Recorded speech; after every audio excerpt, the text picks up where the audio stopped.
Bom dia, boa tarde, boa noite, Fortunatos. Tudo bem com vocês? Hoje a gente vai dar início ao nosso módulo de análise fundamentalista, né? A análise fundamentalista ela é utilizada por grandes investidores, né, no mercado e ela é comprovadamente ela funciona, certo? A análise fundamentalista é uma das escolas de análise, certo? Assim como nós temos análise fundamentalista, temos análise gráfica, temos também algumas outras análises aí, tem o tape reading, por exemplo. Tem alguns outros tipos de análise. A análise fundamentalista é uma das escolas de análise, tá? Então, hoje a gente vai dar uma introdução sobre a análise fundamentalista, mostrar alguns casos, mostrar o que é, como funciona e etc. Para depois a gente ir aprofundando mais nesse assunto, tá? Então, vamos lá, né? Análise fundamentalista é o estudo da situação financeira de uma empresa e de suas perspectivas futuras. Ela tem como foco a visão do negócio e não do papel, né? Por quê? Na análise técnica a gente visa o quê? A gente visa o papel, a cotação, o volume, o gráfico, etc. Já a análise fundamentalista não, ela visa o negócio. Por exemplo, aqui, ó, uma ação, né? A ação de uma empresa, ela é uma pequena parte do capital social da empresa, né? Então, uma empresa ela tem administradores, funcionários, máquinas, equipamentos, clientes, faturamento, despesas, fornecedores, etc. Então, quando você compra um negócio, você está comprando tudo isso junto, certo? Então, você tem que comprar uma boa administração, você tem que comprar bons funcionários, boas máquinas, e assim vai, tá? Por quê? Um negócio bom faz a empresa crescer e a cotação vai atrás do crescimento, certo? A gente consegue analisar a saúde da empresa através dos demonstrativos financeiros, que a gente vai falar bem mais detalhadamente mais adiante no curso, tá? Então, assim como quando você vai num médico, por exemplo, que ele olha seus exames lá e fala assim, você está bem de saúde, você vai viver mais tantos anos, ou não, se você não cuidar disso daqui, você pode morrer, alguma coisa desse tipo. Análise fundamentalista é a mesma coisa, através dos demonstrativos financeiros, que são, na verdade, o raio-x da empresa, né?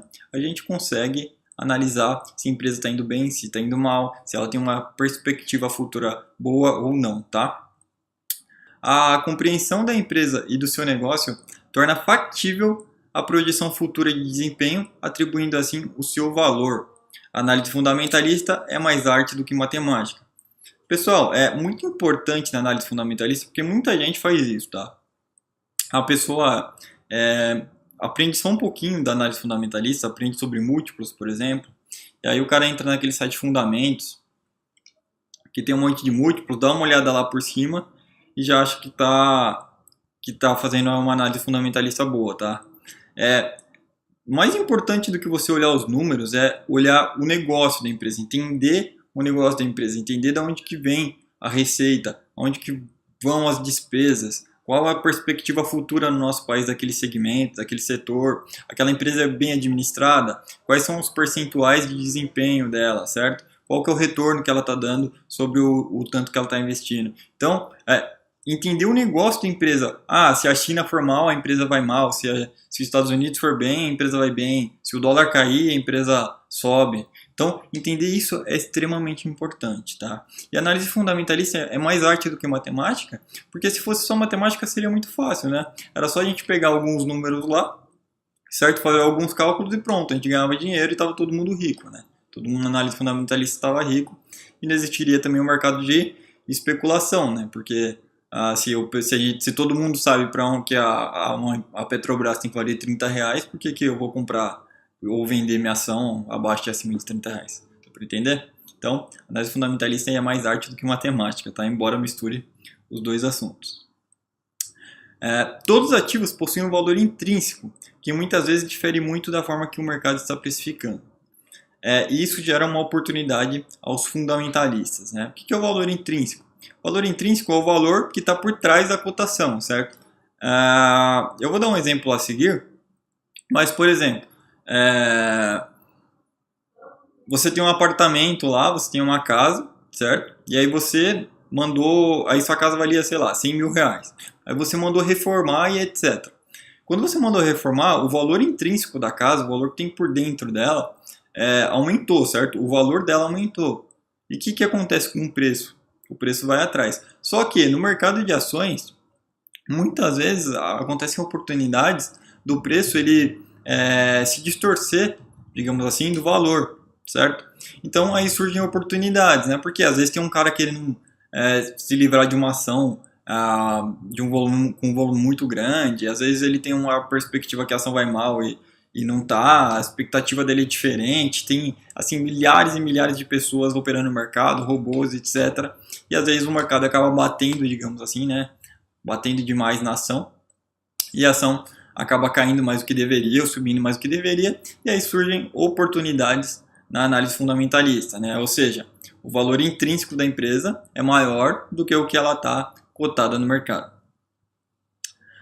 Gráficos de cotação não fazem parte do estudo da análise fundamentalista. Então, na análise gráfica, né, praticamente você só usa o gráfico, né, gráfico de cotação, você usa IFR, indicadores lá, médias móveis, etc, etc, etc. Na análise fundamentalista, não. Né? Na análise fundamentalista, o foco é o negócio da empresa. O gráfico não tem nada a ver com a análise fundamentalista. Não que você não possa usar os dois. Inclusive, no método Fortunatus, eu vou mostrar aqui como utilizar os dois. Mas, a análise fundamentalista, o gráfico não faz parte. Tá?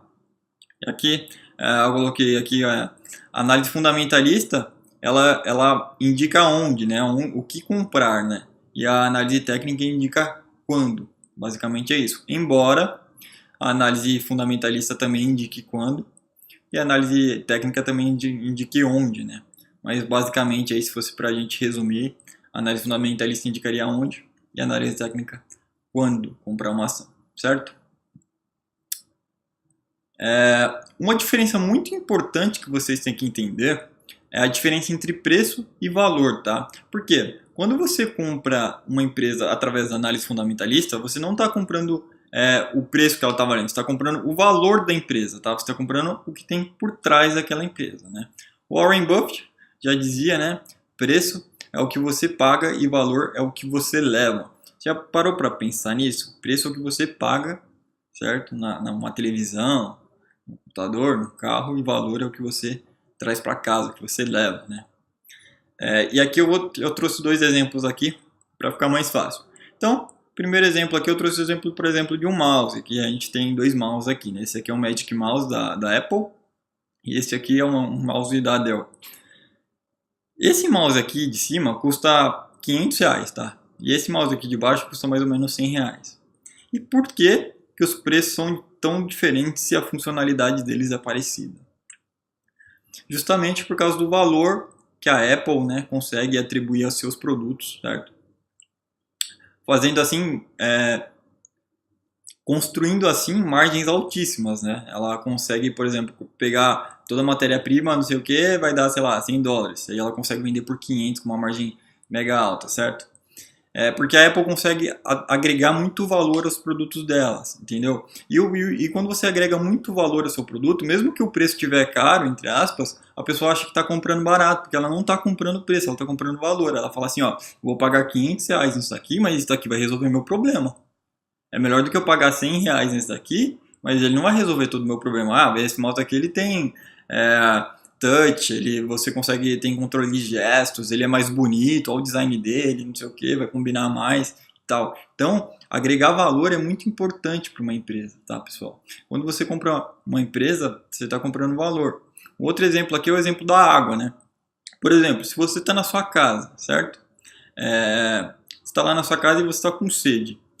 Quanto que você pagaria em uma garrafinha de água se você tivesse que comprar ali na padaria ou na rua? Sei lá, R$5, R$3, por aí, certo? Agora imagina que você está no deserto, você está no meio do deserto lá, não tem nada lá. Quanto é que você pagaria uma garrafinha de água no deserto? Provavelmente você pagaria muito mais, né? Você pagaria 20, 30, R$40, até 50 se você tivesse com muita sede, certo? Notem que o valor, que a água é a mesma, mas o valor que tem em uma é diferente no valor que tem em outra. É claro que tem o efeito, né? Oferta e demanda, certo? Afinal, no deserto é mais difícil de encontrar, etc, etc. Mas o valor da água no deserto é maior do que o valor da água aqui na cidade, na sua casa, por exemplo, que você vai ali no mercado e compra, certo? Por quê? Porque demora para chegar, tem que fazer um transporte que demora mais, vai gastar mais combustível para trazer, etc, etc, etc. Tá? E o valor, e aqui como eu falei, né, o valor intrínseco muitas vezes não se modifica, beleza? No caso da água, aí, o valor da água é o mesmo, né? O preço, o valor intrínseco da água é o mesmo, né? O que vai mudar aí é a cotação, nesse caso. Então, aqui alguns exemplos de que no longo prazo a cotação segue os lucros, né? Segue o valor. Então, aqui a gente tem o caso de Itaú, né? Aqui embaixo a gente tem aqui os anos, certo? Aqui do lado direito a gente tem o preço da cotação. O verdinho aqui é o lucro e o azulzinho aqui é a cotação. Então, você vê aqui que conforme os lucros vão crescendo, a cotação vai seguindo os lucros. Não tem erro, tá, pessoal? Aqui, ó, Petrobras. Petrobras, lucro aumentando, aumentando, aumentando, a cotação foi atrás. Quando o lucro começou a cair, o que aconteceu com a cotação? Caiu também, certo? Vale, mesma coisa em Vale. Aqui subiu, subiu, subiu, desceu, subiu de novo, porque o lucro está subindo, descendo, e aí a cotação vai atrás mesmo, tá, pessoal? Então não tem erro, a cotação vai atrás do lucro. Ambev aqui, mesma coisa. Aqui uma média aí do lucro líquido das empresas versus Ibovespa, né? Então você vê aqui que a Ibovespa foi subindo conforme o lucro líquido, a média do lucro líquido das empresas foi aumentando, e quando a média do lucro líquido das empresas começaram a cair, o índice também foi lá para baixo e agora subindo de novo. Beleza? Isso aqui é muito interessante. Uma coisa que vocês têm que entender também, pessoal, é que o Ibovespa, o índice Ibovespa, ele não serve para quase nada, tá? Então, é comum a gente ver pessoas falando, se a gente comparar o Ibovespa com o CDI, se a gente comparar o Ibovespa com Tesouro, o Ibovespa com Fundo X, o Ibovespa com blá blá blá, o Ibovespa ele não significa quase nada, tá, pessoal? O Ibovespa ele é só uma carteira de ações lá, escolhida de uma maneira lá, entre aspas, que tem mais liquidez, mais volume, maiores, etc. Mas ele não significa quase nada. Tanto que a gente consegue ver aqui nesse gráfico, ó, aqui a gente tem o índice Ibovespa, o CDI, o Itaú e a Ambev.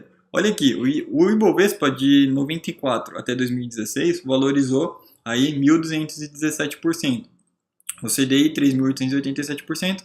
Agora uma boa empresa como o Itaú, quase 6.000%. Uma boa empresa como a Ambev, quase 10.000%, tá, pessoal? Então, você vê aí que o Ibovespa ficou muito atrás das boas empresas, e as boas empresas ficaram muito acima do CDI, por exemplo. Aqui a gente tem um outro exemplo, Ultrapar versus Bovespa de 99 a 2017. Enquanto o Bovespa, por exemplo, você compraria aqui a mais ou menos R$100 e venderia aqui a, sei lá, R$500, se você tivesse comprado Ultrapar ao invés de Bovespa, você compraria aqui a R$100 e venderia aqui a R$1.800, muito mais que o Bovespa, certo? E se você fosse fazendo aportes, aí você provavelmente já estaria rico, certo? Aqui um outro gráfico que mostra o CDI versus o Ibovespa versus o IFIX, né, que é o de fundo imobiliário, e versus a VEG, né, que é uma outra empresa. Aqui a gente também tem o Ouro, Itaú e só.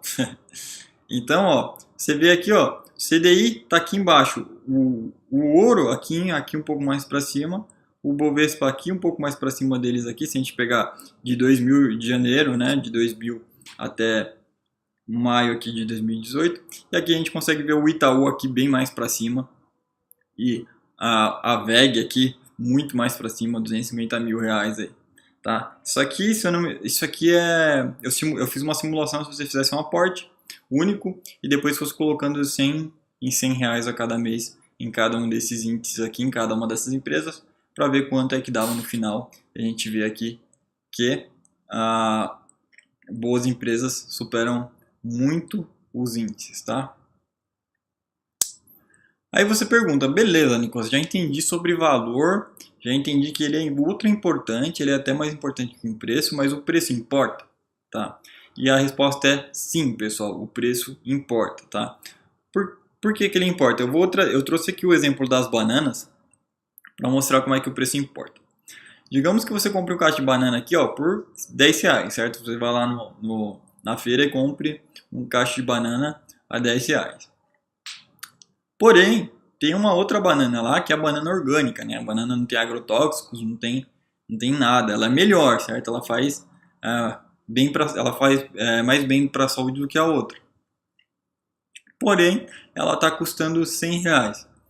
Eu te pergunto, você vai comprar essa banana orgânica a R$ 100 só porque ela é melhor que a banana normal? Provavelmente não, né, pessoal? Por quê? Porque o preço que ela está hoje não justifica o valor dela, certo?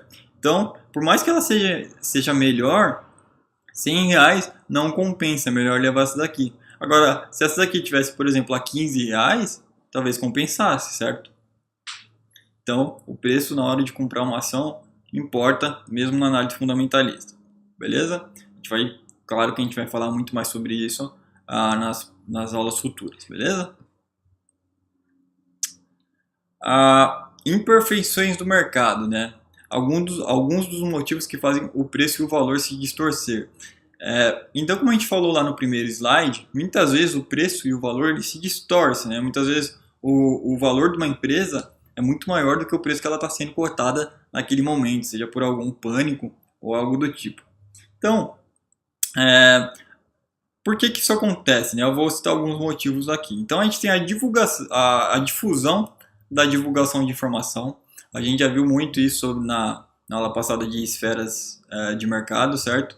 Então a gente sabe que as informações são diferentes, cada um vê uma informação, cada um tem um timing de informação diferente, certo?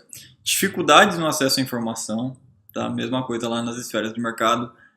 Os grandes, né, os tubarões têm acesso privilegiado àquelas informações, as informações chegam melhor e mais rápido para eles, certo? Expectativas diferentes. Isso aqui é muito importante, tá, pessoal? Por quê? Mesmo se você pegar dois investidores muito bons, eles vão ter expectativas diferentes sobre determinada empresa no mesmo momento, tá? Então, um caso recente que teve aí é o do Warren Buffett, né? Que ele estava comprando muitas ações da Apple, enquanto tinha um outro mega investidor também muito conceituado, um dos maiores aí, vendendo todas as ações da Apple, tá? Então, para você ver, os dois são topo, são digamos assim, cabeça de chave lá. Eles têm as informações privilegiadas, eles, né, conseguem muita informação, eles são tubarões, né, mega investidores. E eles tinham expectativas diferentes de mercado, mesmo tendo todo esse conhecimento, tá, pessoal?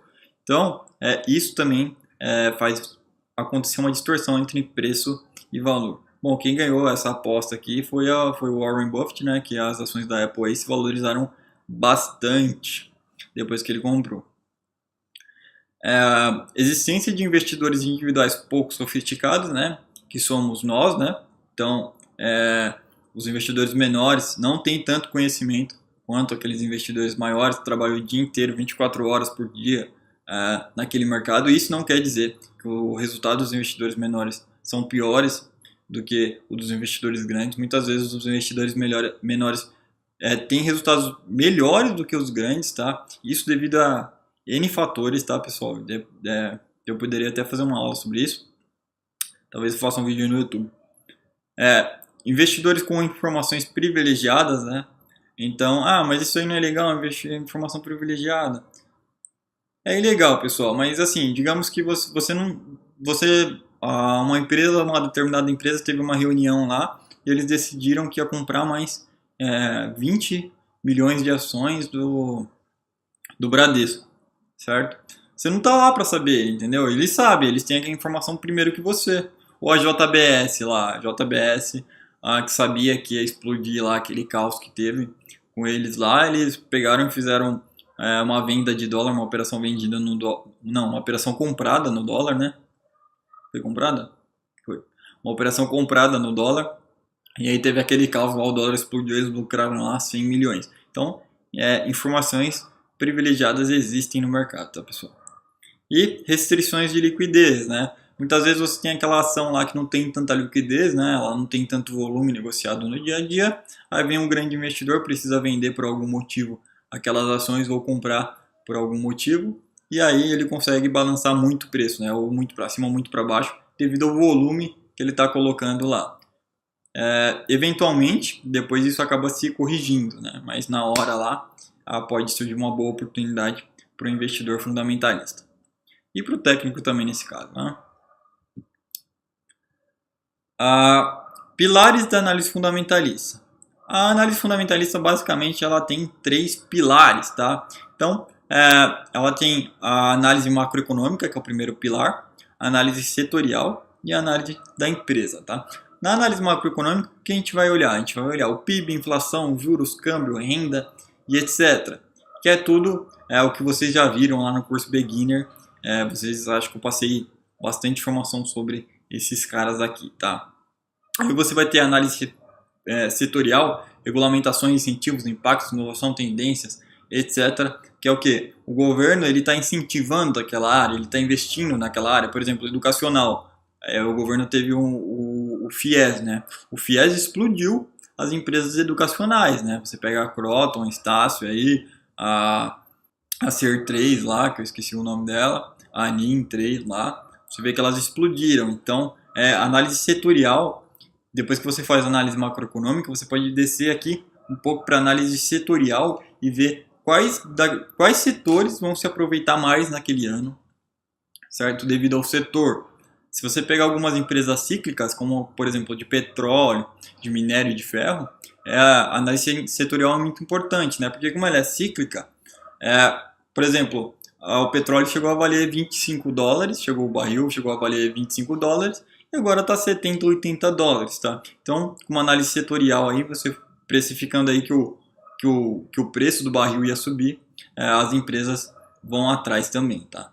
E você tem, por último, aqui a análise da empresa, onde você analisa o balanço patrimonial, DRE, vendas, despesas, dívidas, market share e etc, né? Que aí é o último nível aí onde você realmente analisa a empresa, se a empresa é boa, se a empresa é ruim, se ela dá lucro, se ela não dá, se ela tem margem, se ela não tem, se ela tem dívida, se ela não tem, qual que é o tamanho que ela tem no mercado e etc, tá? Então, basicamente, você tem esses 3 pilares. A gente vai falar muito sobre este pilar aqui, ó. Beleza? Que é a análise da empresa.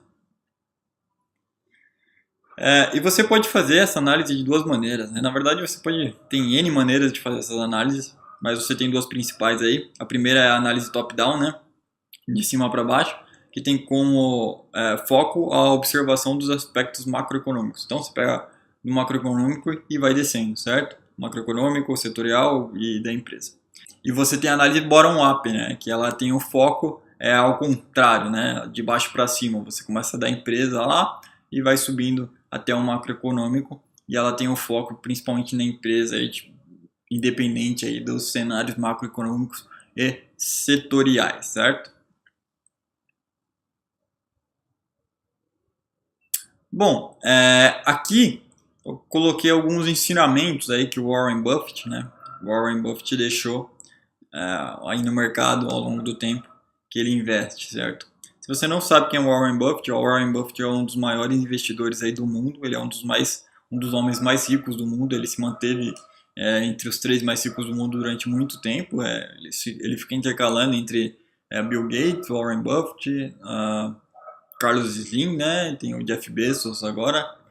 Então ele fica entre os 4 lá, dos mais ricos do mundo, se mantendo lá, certo? Ele conseguiu rentabilidades impressionantes, tá, dentro do mercado. Existem estudos que mostram que se você comprasse uma ação da empresa dele lá, da Berkshire, em 1965, se você comprasse 100 dólares, hoje você teria $1 milhão, tá, pessoal? É claro que, obviamente, provavelmente ninguém deve ter conseguido isso, a não ser ele, né? Talvez sim, né? Mas eu duvido que alguém tenha colocado lá 100 dólares, 200 mil dólares, sei lá, tenha deixado até hoje aí sem tirar o dinheiro. Mas vamos lá. Então, primeiro ensinamento aqui, ó, procure empresas com histórico de estabilidade e desempenho acima da média. Então, Buffett, ele gostava de investir em empresas com um bom histórico, com um histórico estável, tá? Ele não gostava de pegar empresas turnaround, certo? Que variam muito a operação e etc. Inclusive, uma das críticas que fazem ao Warren Buffett é isso, né? Porque ele nunca vai pegar aquela pancada, né? Aquela pancada que a maior parte das pessoas gostam no mercado, que é aquela ação que valoriza 40% em um mês, 100% em um ano, etc. Claro que ele acabou pegando eventualmente algumas ações assim, mas esse não é o foco dele. Ele prefere empresas perenes e constantes, né, que tem crescimento constante. Faça os seus investimentos como um analista de negócios e não como um analista de ações. O Buffett, ele compra negócios, tá? Por isso ele gosta muito de comprar empresas com diferenciais, empresas com margens boas, certo? Eu vou citar aqui durante o curso algumas análises que ele fez, certo? Algumas técnicas que ele usa para vocês entenderem, mas ele gosta de empresas com diferenciais, empresa de crescimento, ele compra um negócio da empresa e não a cotação, não um papel, digamos assim, certo?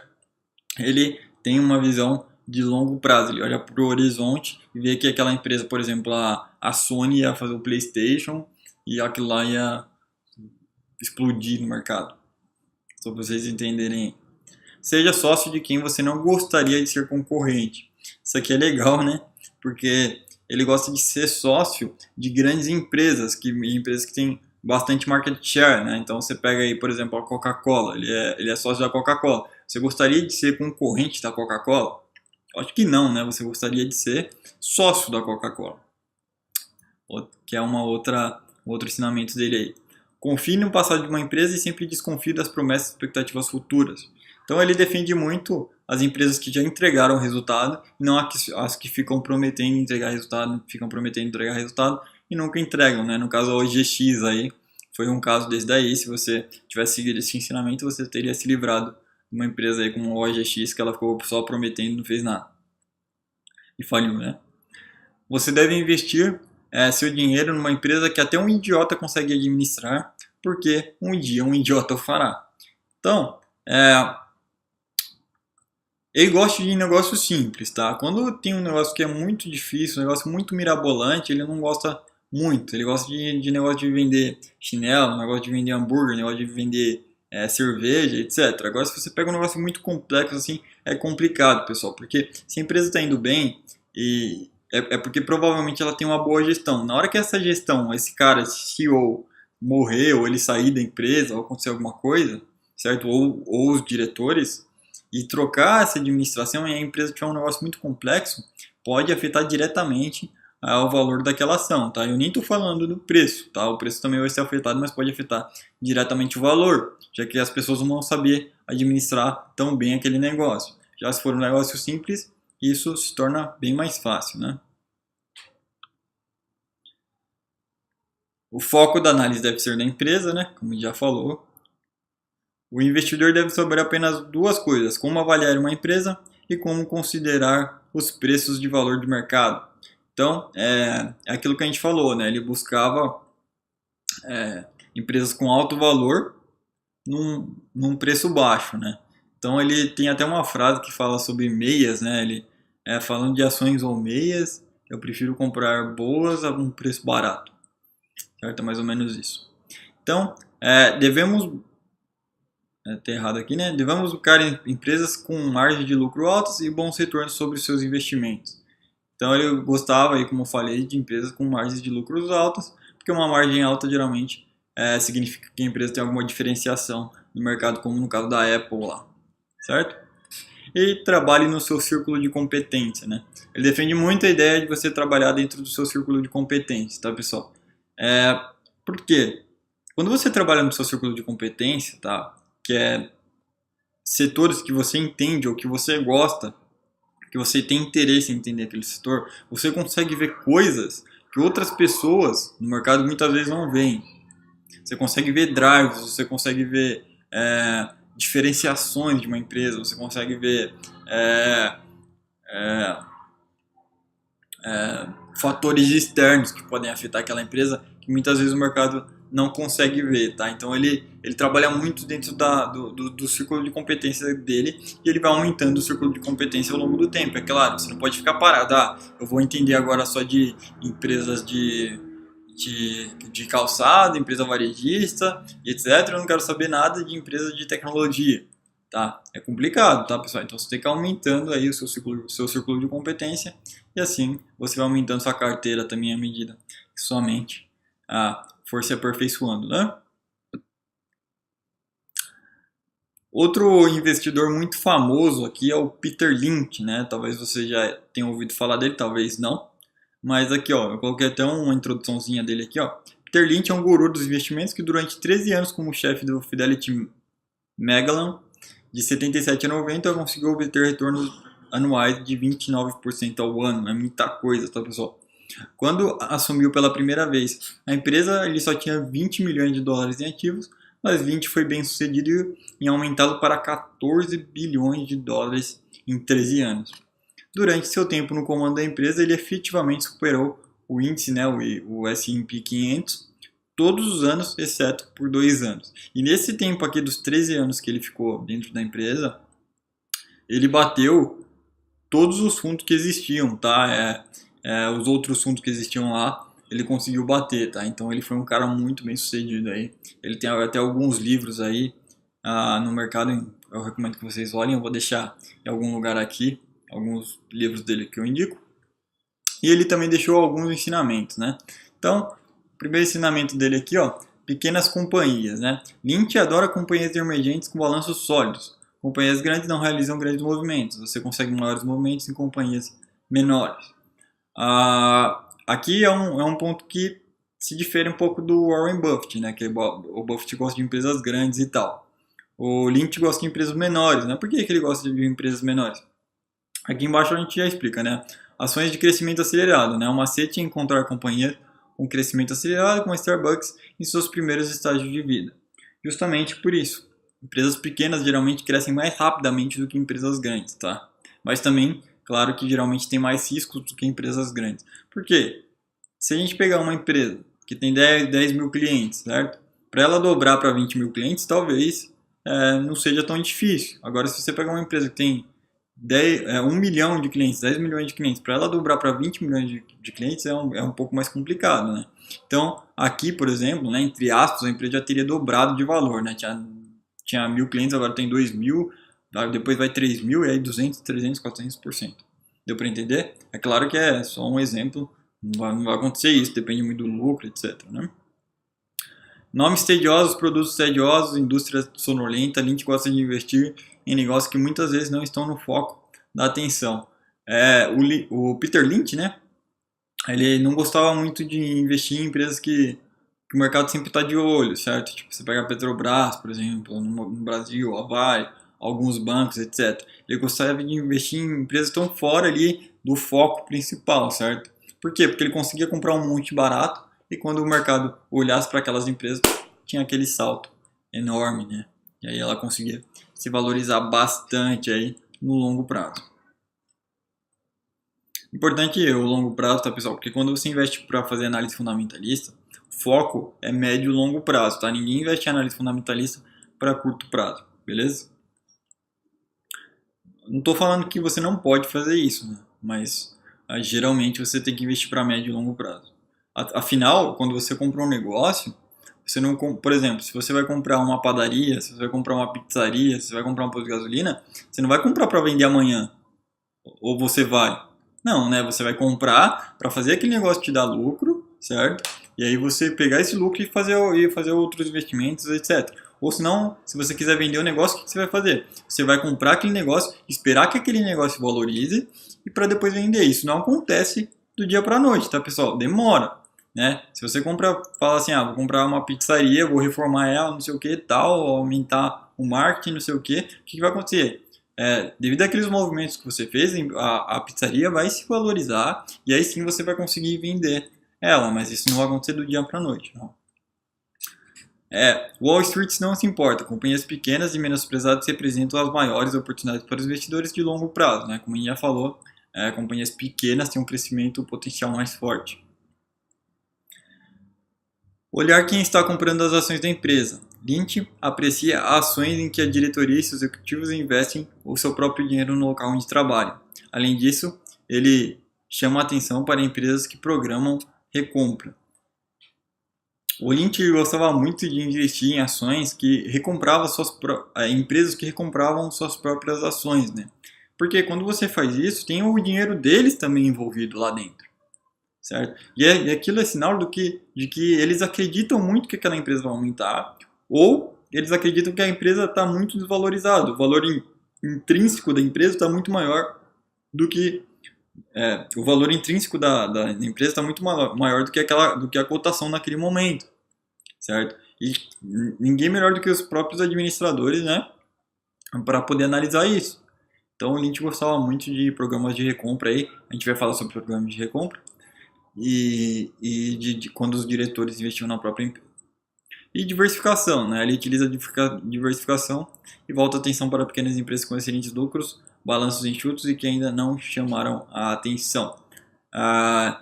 Como ele gostava de empresas um pouco menores, ele tinha que diversificar ainda mais do que o Warren Buffett, né? Por quê?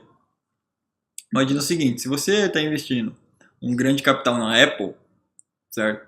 O seu risco tende a ser menor do que você investir um grande capital na empresa aí da sua cidade, certo?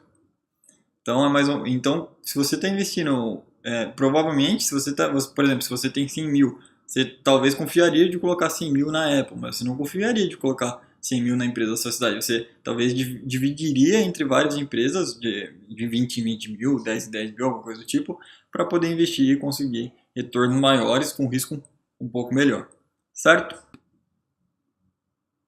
Bom, pessoal, então é isso aí.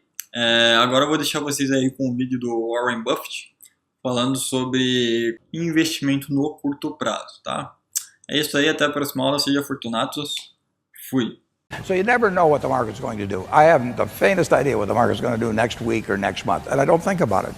I don't know what farm prices are going to do next month. You know, I mean, you've got to focus on where it's likely to be in 5 years or 10 years, and you can't predict market fluctuations. And if you think you can, you know, you get in trouble.